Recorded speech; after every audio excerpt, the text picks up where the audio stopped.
ஒரு யுத்தம் நடக்கக்கூடிய நாடு எப்படி இருக்கும்? அடப்பாவி மனுஷா! 3 வருஷமா உக்ரைன் யுத்தம் நடக்குது. அதத் தொடர்ந்து கொள்ள நாளா இஸ்ரேல் காசா நடக்குது.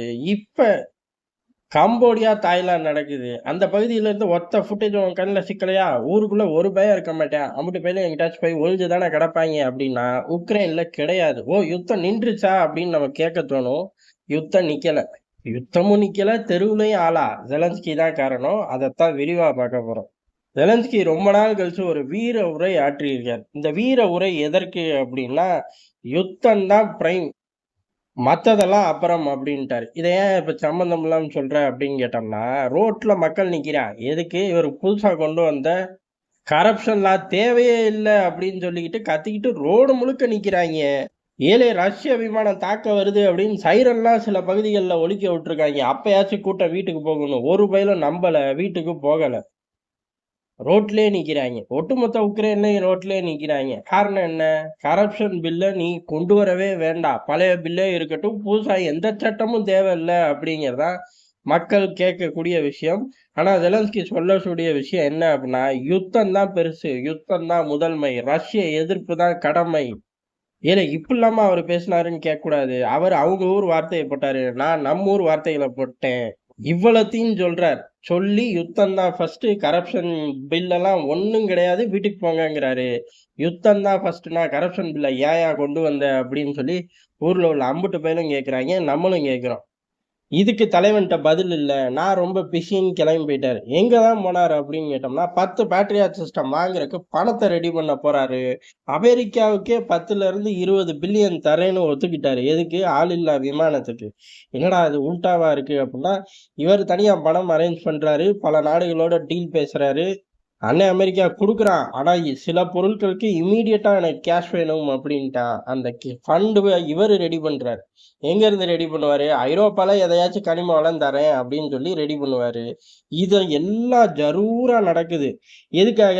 ரஷ்யாவ வீழ்த்த போறாரு இவரு. சரி, இவ்வளவும் விரிவாப்படுத்தி உக்ரைன் களத்துக்குள்ள இருக்கக்கூடிய ரஷ்ய படைகளை தாக்குறாரா அப்படின்னு கேட்டா, அந்த நல்ல பழக்கம் மட்டும் இந்த ஆள்ட்ட கிடையாது. இந்த ஆளுக்கு தெரிஞ்சதும் புடிச்சதும் ஒண்ணுதான். மைலேஜே இல்லாத இடங்கள போய் தாக்குறது. இந்த பக்கம் மக்கள் போராடுறார்கள், அது பெருசு இல்லன்ட்டாரு. போராடுற காரணமே நீதான்யா. அந்த பில்ல வாபஸ் வாங்கு, நான் வீட்டுக்கு போறேங்கிறாய்ங்க. கேட்க மாட்டேங்கிறாரு. இன்னொரு பக்கம் விரட்டி பேட்ரியாட் சிஸ்டத்துக்கு 10க்கு ரெடி பண்றாரு.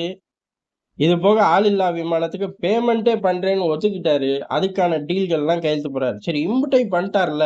இனி மனுஷன் உக்ரைனுக்குள்ள உள்ள ரஷ்ய படைகளுக்கு கொஞ்சம் ஆபத்து தான். 1000 தான் நம்ம புட்டின் சப்போர்ட்டரா இருந்தாலும் ஒத்துக்கணும் அப்படின்னு நினைச்சோம்னா, அங்க தான் நம்ம தப்பு பண்றோம். காரணம் என்ன அப்படின்னா, ரஷ்யாவுக்குள்ள போய் இவர் தாக்குறாரு. எங்க தாக்குறாரு அப்படிங்கிறது தான். முதல்ல ஏன் தாக்குறாருன்னு பார்த்தோம் அப்படின்னா, அது அதை விட கொடுமையா இருக்கும். ரஷ்யா நேத்திரவு மிகப்பெரிய அளவுல தாக்கிருச்சு. ஏலே இப்பதான் நீ சொன்ன மக்கள் பூரா ரோட்ல இருக்காங்க. ரஷ்யா தாக்கல. சைரனே ஒலிச்சாலும் அவன் கிளம்பல. காரணம் ரஷ்யா தாக்காதுன்னு சொன்னாங்கன்னா, அது உண்மைதான். ரஷ்யா தாக்குனது பூரா ராணுவ வேர் ஹவுஸ்களை குறி வச்சு தாக்கியிருக்கு. ஏறக்குறைய 136 இடங்களை மார்க் பண்ணி தாக்கியிருக்காங்க. அம்புட்டும் ராணுவ இலக்கு, ராணுவ வேர் ஹவுஸ், இதுல பாதிக்கும் மேல சீக்ரெட் வேர் ஹவுஸ்ன்னு சொல்லப்படுது. மொத்தமா போச்சா அப்ப? அப்படின்னா மொத்தமா போச்சு. கூடவே ஒரு 1300 வீரர்களுக்கும் டிக்கெட்டை கிழிச்சு கொடுத்துட்டாங்க. 300 சில்ற.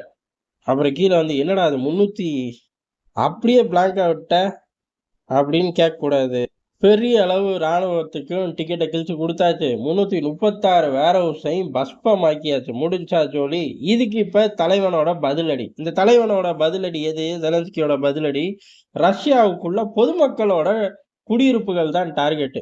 ராணுவத்தை நோக்கி போனோம்னா நியூட்ரலைஸ் பண்ணிடுவாங்க. ஆளில்லா விமானம் போயே சேராது. அதுக்காக படுபாவி பண்ண வேலை.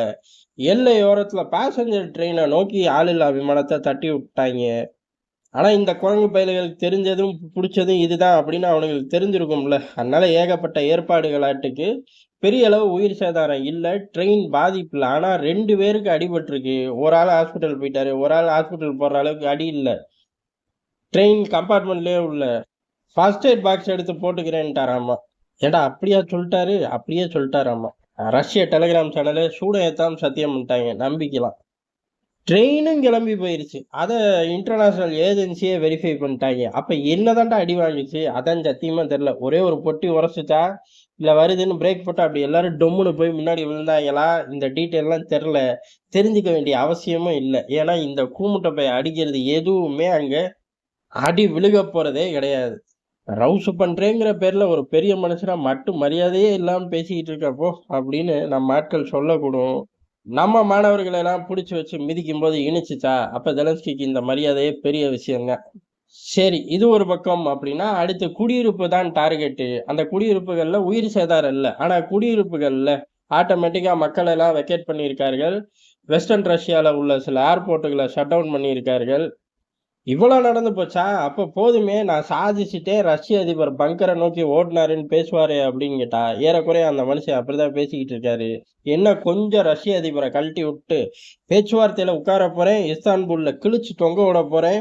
அப்படி நான் கிழிச்சு தொங்க விடுறதுக்கு பேக்கப்பா தான் இப்ப ஆயுதங்கள் கேட்கிறேன் அப்படின்னு அந்த யூ டர்ன் போட்டு அவர் இடத்துக்கே வந்து நின்னுட்டாரு. ட்ரம்ப பொறுத்தவரை செம்ம பிஸி. இஸ்ரேலு, ஈரானு, காசா, தாய்லாந்து, கம்போடியா அப்படின்னு அந்த ஆள் பாட்டு போய்க்கிட்டே இருக்காரு. தாய்லாந்து, கம்போடியாவும் ஏப்ப சண்டையை நிறுத்துங்களேன் நான் வேணா பேசி தரேன் அப்படின்னு சொல்ல போயாயோன்ட்டாங்க. மனுஷன் அந்த ஃபீல்ட்லயே இருக்காரு. காரணம் என்ன அப்படின்னா இந்த பக்கம் நடக்கக்கூடிய சண்டைகள் ஐரோப்பாவாகட்டும் இல்ல மிடில் ஈஸ்ட் இந்த பகுதியில எல்லாம் வாங்க இருங்க இல்ல இருங்க கூப்பிடுறேன் அந்த மாதிரி சொல்றாங்க. ஆசிய பகுதியில எல்லாம் போயாயோங்கிறாங்களே அப்படின்னு சொல்லி அவரே வெள்ளை மாளிகையில உட்கார்ந்து அழுகாம சிந்திச்சுக்கிட்டு இருக்காராமா. ஏன் அழுதுகிட்டு சிந்திக்கலையா அப்படின்னு கேட்டா அவருக்கு அழுதுகிட்டு சிந்திக்க உள்ளூர்லயே பெரிய பஞ்சாயத்து இருக்கு. எலான் மஸ்க் கொளுத்தி விட்டதா அணைஞ்ச பாடே இல்ல. நேரம் கிடைக்கும் போது விரிவா பார்ப்போம். அதனால அந்த பிரச்சனைக்கு அழுகுறாரு. இந்த பிரச்சனைக்கு அழுகாம சிந்திக்கிறாராமா. அமெரிக்கா இப்படி பிஸியா இருக்கு. இதுல எங்கிட்டு ஜெலன்ஸ்கிய போய் என்டர்டெயின் பண்றது வாய்ப்பே கிடையாது. ஐரோப்பாவை பொறுத்தவரை அவர்கள் முடிஞ்ச அளவு ஜெர்மனி பண்ணிக்கிட்டு இருக்கு தன்னோட சகுனி வேலைய. சக்சஸ் ஆகுமா ஃபெயிலியர் ஆகுமான்னு ஜெர்மனிக்கே தெரியாது. பிரான்ஸை பொறுத்தவரை அவர்கள் ரொம்ப நாளாவே ஆப்ஷன் தான். அதுலயும் மேக்ரான் பர்சனலா பொண்டாட்டியை காப்பாத்த அமெரிக்கால கேஸ நடத்திக்கிட்டு இருக்காரு. அதையுமே நேரம் கிடைக்கும்போது விரிவாலாம் பார்க்க முடியாது. அந்த விவகாரத்தை சுருக்கமா ஏதாச்சும் ஒரு செய்திகளுக்கு நடுவுல சொருகிடுறேன். ஓகே? அடுத்த வீடியோலயோ இல்ல நாளைக்கு போடுறதுலயோ அதை பார்த்துருவோம். மேக்ரானோட வீட்டுக்காரம்மா விஷயத்தையும் சேர்த்து பார்த்துருவோம். இப்படி ஜெலன்ஸ்கியை சுத்தி அம்புட்டு பிளேயர்களும் பிஸியா இருக்கும்போது ரஷ்யா இறங்கி இந்த பக்கம் செஞ்சுக்கிட்டு இருக்கு. பதிலுக்கு ரஷ்யாவை செய்யறேன்னு வழக்கம் போல தப்பு.